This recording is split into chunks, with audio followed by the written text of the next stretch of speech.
Welcome to Shukla Study Point. आप सभी का स्वागत है आपके अपने YouTube channel Shukla Study Point में। मैं शिवम शुक्ला आप सभी का स्वागत करता हूं।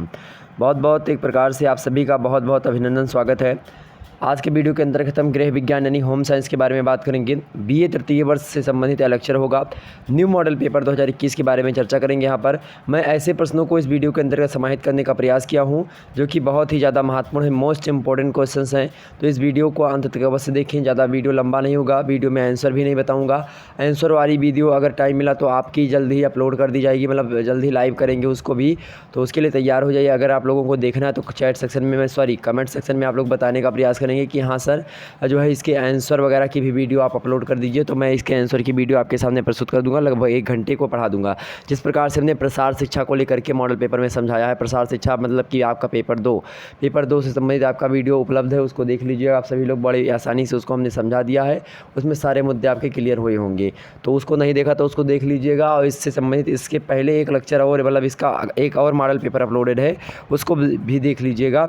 और ये ऐसे प्रश्न हैं जो कि प्रीवियस ईयर में लगभग कहीं ना कहीं पूछे गए हैं आपके। तो चाहे कोई भी यूनिवर्सिटी हो, अगर आपके पेपर का नाम है, अगर आपके पेपर का क्या नाम है, वस्त्र विज्ञान और परिधान का विषय, क्या पेपर 1 का अगर आपके नाम है वस्त्र विज्ञान और परिधान का परिचय, तो आप जो है इस वीडियो से लाभान्वित हो सकेंगे। सारे के सारे प्रश्न लगभग यहीं के अराउंडिंग फंसेंगे, मतलब यहीं से आएंगे। आप ध्यान रखेंगे, मैं प्रश्नों को लेता हूँ और आखिरकार नए परीक्षा प्रारूप के अंतर्गत किस प्रकार से आपकी परीक्षा पूछी जाएगी। आप किसी भी विश्वविद्यालय से हो तो उसमें बिल्कुल चिंता करने की आवश्यकता नहीं। इन प्रश्नों को बस अपनी सीरीज वगैरह जो भी आपके पास है उससे पढ़ लीजिएगा। बार बोल रहा हूँ, जितने भी प्रश्न आप देखते हैं इस समय पेपर हो रहे हैं लगातार, चाहे वह जियोग्राफी के हों, चाहे सोशोलॉजी के हों, चाहे अन्य किसी विषय वस्तु के हों, लगातार हमारे मॉडल पेपर से फंस रहे हैं, आप लोगों को पता होगा। तो इसीलिए आप लोगों की लगातार रिक्वेस्ट पर यह वीडियो आ रही है, ध्यान रखेंगे। यहाँ पर देखेंगे बड़े ही महत्वपूर्ण प्रश्नों को हमने इसमें इकट्ठा किया है, और प्रश्नों को इकट्ठा किया हमने, और इसका मैं पैटर्न भी आपको बता दूंगा। प्रथम प्रश्न पत्र देखें आप सभी लोग।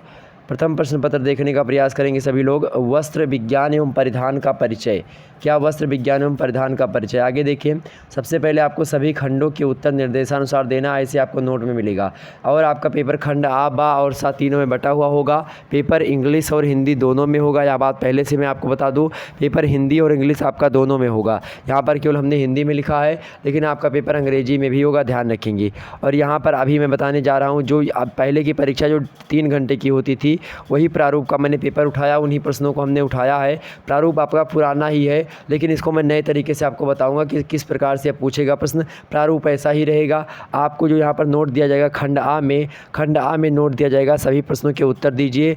प्रत्येक प्रश्न का उत्तर लगभग 50 शब्दों में यहाँ पर लिखा है, आपको 40 शब्दों में प्रत्येक प्रश्न का उत्तर देना होगा। कितने शब्दों में? आपको प्रत्येक प्रश्न का उत्तर 40 शब्दों में देना होगा, ध्यान रखेंगे। पहले आपको इसी प्रश्न करते थे तो आपको 1.5 नंबर मिलते थे, अब आपको 2 नंबर प्रदान किए जाएंगे।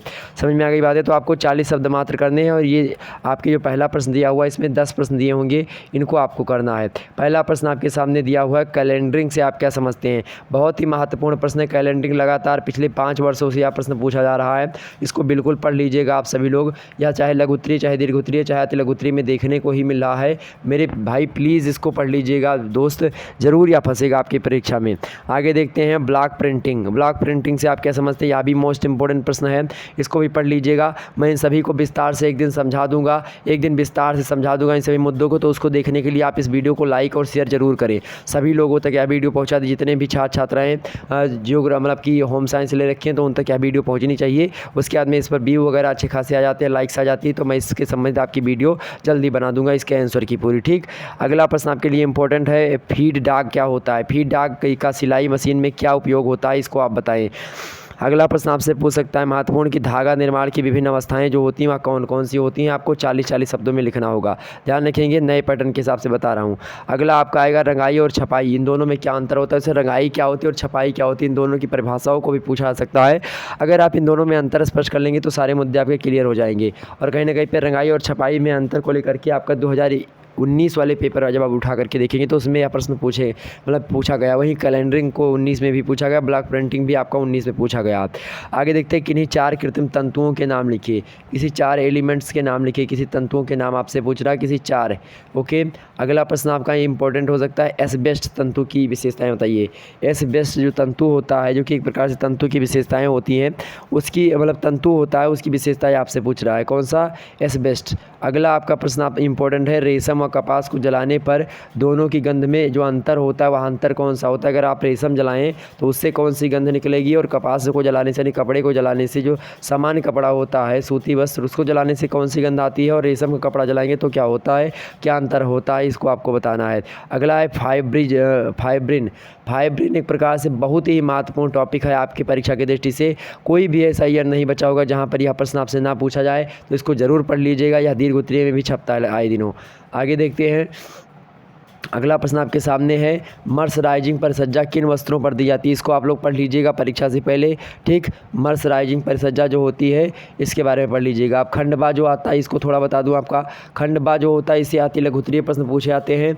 और अति लघु उत्तरीय प्रश्न जो होता है पहले हमको 200 शब्दों में करना होता था और प्रत्येक प्रश्न का उत्तर देना होता था। ऐसे में मेरे भाई आपको यहाँ पर 10 प्रश्न दिए जाते थे, लेकिन उनमें से केवल और केवल आपको 5 करने होते थे। लेकिन अब भी आपको जो है लगभग इतने ही प्रश्न दिए जाएंगे, 7-8 प्रश्न मिलेंगे आपको, लेकिन उनमें से केवल और केवल आप 3 करने हैं। अब कितने करने हैं आपको, केवल और केवल अब आपको 3 ही करने हैं। और 3 करने के बाद में एक प्रश्न अगर आप करेंगे तो कितने शब्दों में, ये 200 काट दीजिए। अब यहाँ पर कितना, 150 शब्द आपको लिखना है। कितना लिखना है, 150 शब्द लिखना है, ठीक। यहाँ पर देखते हैं, यहाँ पर से केवल 3 प्रश्न आपको करने मिलेंगे, प्रश्न इतने नहीं आएंगे।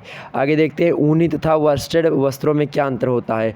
जो वस्टेड जो है कपड़े होते हैं और जो ऊनी कपड़े होते हैं, इन दोनों में क्या अंतर होता है, यहाँ पूछा गया। अगर यह प्रश्न आपको नहीं पता तो अथवा करके दूसरा दिया हुआ है, वाटिक छपाई की विधि बताइए, ऐसे आपको वहाँ पर मिलेगा तो उसको आप कर सकते हैं। वैसे वहाँ पर 5 प्रश्न दिए होंगे, अथवा करके दिया होगा। अगर अथवा करके नहीं दिया होगा तो 6-7 प्रश्न आपको मिलेंगे, उनमें से केवल 3 ही करने होंगे। ध्यान रखें, केवल 3 करने होंगे, तो ध्यान रखेंगे इस बात को। तो वाटिक छपाई की विधि आप बता सकते हैं। ये सारे के सारे जो प्रश्न है, मेरा मतलब था कि इन प्रश्नों को भी आपको दिखाया जाए, ताकि आप प्रश्न इंपॉर्टेंट है लगातार परीक्षा में बनना है, इसलिए हमको पूरा का पूरा पुराना पैटर्न ही उठाना पड़ा। बाकी यह न्यू पैटर्न के हिसाब से मैंने आपको बता रहा हूँ। तीसरा प्रश्न आपके सामने देखें, परिसज्जा के उद्देश्य। तो परिसज्जा के उद्देश्यों पर पढ़, मतलब परिसज्जा टॉपिक आप पढ़ लीजिएगा अच्छे से। उसके अंदर बुनाई वाला पूरा टॉपिक पढ़ लीजिएगा, बुनाई की प्रमुख क्रियाओं का वर्णन कीजिए।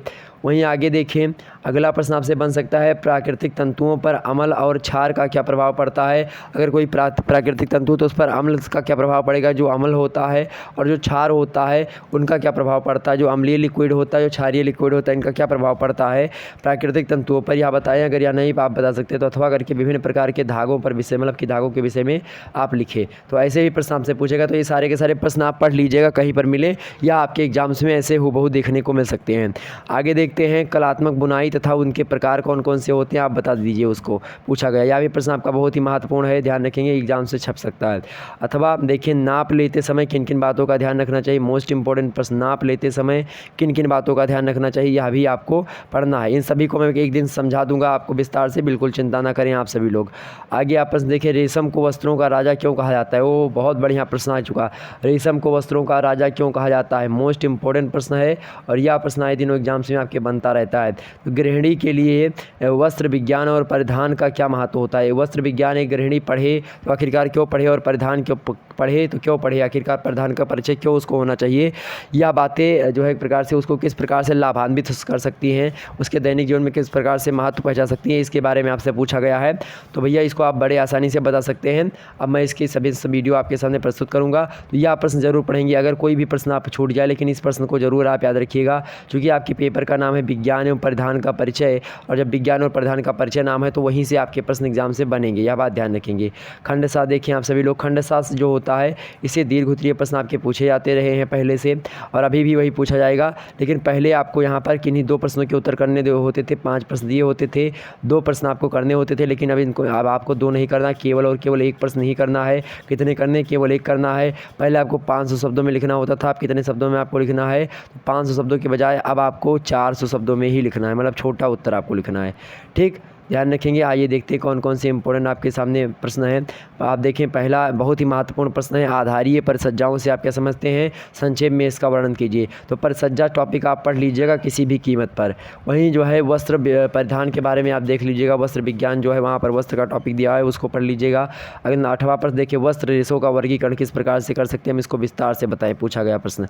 नेक्स्ट प्रश्न, रंगाई से आप क्या समझते हैं, रंगाई की विधियों को समझाइए। हमने रंगाई और छपाई दोनों को आपको बता दिया, इन दोनों टॉपिक्स को पढ़ लीजिएगा, इंपॉर्टेंट है आपका। ठीक, 10वां प्रश्न देखेंगे आप, नायलॉन के आविर्भाव से वस्त्र निर्माण के इतिहास में एक नवीन अध्याय की शुरुआत हुई है, यह कथन है एक प्रकार से, और यह कथन कहाँ तक सत्य है, इस कथन की सत्यता को प्रमाणित कीजिए। बहुत ही महत्वपूर्ण प्रश्न है, आलोचनात्मक प्रश्न है, और ऐसे प्रश्न आए दिनों आपसे मतलब समीक्षात्मक प्रश्न है, और ऐसे प्रश्न आपके आए दिनों परीक्षा में पूछे आते रहे हैं। नायलॉन मतलब आप समझते हैं टेरिकॉट वगैरह जो कपड़ा चल रहा है समझ न्यू, और पहले कपास वगैरह चलता था, तो कपास के आप देखते हो सूती जो आपका वस्त्र होता है, लेकिन अब नायलॉन आया उसमें टेरिकॉट में। तो एक प्रकार से क्या नायलॉन के आविर्भाव से मतलब नायलॉन की उत्पत्ति से वस्त्र निर्माण के इतिहास में एक प्रकार से नवीन अध्याय की शुरुआत हुई है, या कथन कहाँ तक सत्य है, इसको आप बताएं। सत्य है इसको तो आप बता सकते हैं सत्य है, लेकिन इसके बहुत सारे डिसएडवांटेज भी हैं, तो उसको भी आप बताएंगे, और जो इसके लाभ हैं उसको भी बताने का प्रयास करेंगे। ठीक, आगे देखें, 11 नंबर प्रश्न देख लीजिएगा, घर के वस्त्रों का चयन करते समय आप किन किन बातों का ध्यान रखेंगी। चूँकि अधिकतर मेरे छात्राएँ जो हैं वो छात्रा ही होंगी, मतलब उनको आगे चल कर के गृहिणी ही का कार्य ही निभाना अधिकतर। ऐसा बुरा मत मानना, अगर किसी को बुरा लग जाए तो उसके लिए पहले से सॉरी चाहता हूँ, क्योंकि एक प्रकार से मैं ये नहीं कहता कि आप गृहिणी ही बनेंगी, आप कलेक्टर बन सकती है, IAS PCS बनेंगी, लेकिन अधिकतर जो मतलब एक प्रकार से अधिकतर बताया जाए तो आप गृहिणी ही बनती हैं, उसमें कोई ये बात नहीं कि आप उसमें सर आप गलत बोल रहे हैं। तो ऐसे में मैं जो है आपको क्या घर के वस्त्रों का चयन करते समय किन किन बातों का आप ध्यान रखेंगी आपसे पूछता। अगर आप गृह विज्ञान पढ़ती हैं तो इसका मतलब है कि आप एक गृहिणी का कार्य करना चाहती हैं और एक कुशल परिवार का नियंत्रण आप कर सकती हैं, इसलिए गृह विज्ञान आपकी भूमिका बहुत अच्छी तरीके से निभाता है। एक अच्छी स्त्री घर को स्वर्ग बना सकती है, और एक प्रकार से अगर वही थोड़ा गड़बड़ हो जाए तो पूरा घर भी बर्बाद कर सकती है। अभी दोनों बातें कन्फर्म है, दोनों बातें तय हैं एकदम से। ठीक, तो ये सारी बातें समझ में आ गई आपके। यहाँ पर द्वितीय प्रश्न पत्र देखें, प्रसार शिक्षा से आप क्या समझते हैं। मोस्ट इंपॉर्टेंट जो है यह आपका पेपर है, और इसको हमने समझा दिया विस्तार से एक वीडियो के अंतर्गत, उसमें हमने प्रश्नों को बहुत अच्छे तरीके से आपको समझाया है, और इसका भी एक प्रकार से मोस्ट इंपॉर्टेंट प्रश्नों की एक प्रकार से दूसरी पेपर भी आपके सामने प्रस्तुत कर दूंगा जल्द ही। तो फटाफट से वीडियो को लाइक और शेयर कर, जितने भी लोग देख रहे हैं फटाफट से वीडियो को लाइक और वीडियो को शेयर जरूर कर दीजिएगा, ताकि आपको कोई दिक्कत ना हो पढ़ने में और ना मुझे पढ़ाने में। ओके, तो जितने भी लोग देख रहे हैं फटाफट से वीडियो को लाइक और शेयर कर दीजिएगा। बहुत ही मज़े अच्छे तरीके से आपने समझा, सारे मुद्दे आपके क्लियर हुए होंगे, जाहिर सी बात है। तो चलिए भैया फिर मिलेंगे नेक्स्ट वीडियो में, तब तक के लिए जय हिंद जय भारत।